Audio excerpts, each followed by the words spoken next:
श्री राम जय जय राम। श्री राम जय जय राम।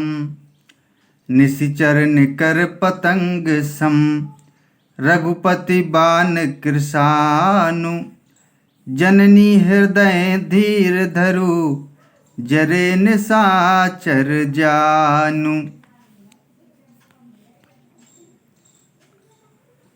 राक्षसों के समूह पतंगों के समान और श्री रघुनाथ जी के बाण अग्नि के समान हैं। हे माता, हृदय में धैर्य धारण करो और राक्षसों को जला ही समझो।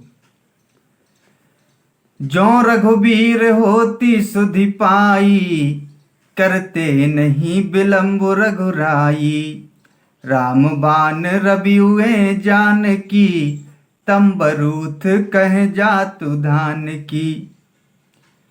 श्री रामचंद्र जी ने यदि खबर पाई होती तो वे विलंब न करते। हे जानकी जी, रामबाण रूपी सूर्य के उदय होने पर राक्षसों की सेना रूपी अंधकार कहाँ रह सकता है।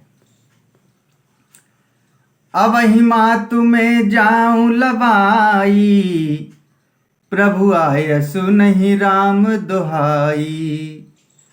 कछुक दिवस जननी धरु धीरा, कपिन सहित अइहि रघुबीरा।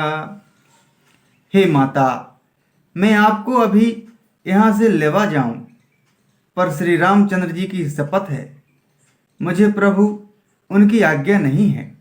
अतः हे माता, कुछ दिन और धीरज धरो।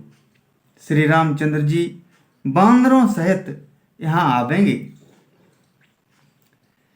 निश्चर मारि तो हिले जय हही, त्यों पुर नार दादी जसु गए हही।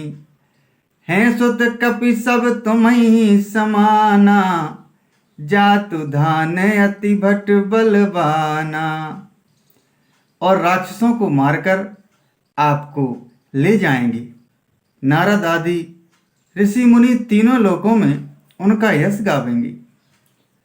सीता जी ने कहा, हे पुत्र, सब बानर तुम्हारे ही समान नन्हे नन्हे से होंगे।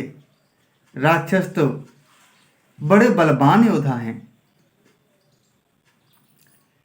मोरे हृदय परम संदेहा, सुन कपि प्रगट कीन निज देहा। कनक भूधराकार शरीरा, समर भयंकर अति बलबीरा। अतः मेरे हृदय में बड़ा भारी संदेह होता है कि तुम जैसे बंदर राक्षसों को कैसे जीतेंगे। यह सुनकर हनुमान जी ने अपना शरीर प्रकट किया। सोने के पर्वत सुमेरु के आकार का अत्यंत विशाल शरीर था, जो युद्ध में शत्रुओं के हृदय में भय उत्पन्न करने वाला अत्यंत बलवान और वीर था। सीता मन भरोस तब भयऊ, पुनि लघु रूप पवन सुत लयऊ। तब उसे देखकर सीता जी के मन में विश्वास हुआ। हनुमान जी ने फिर छोटा रूप धारण कर लिया।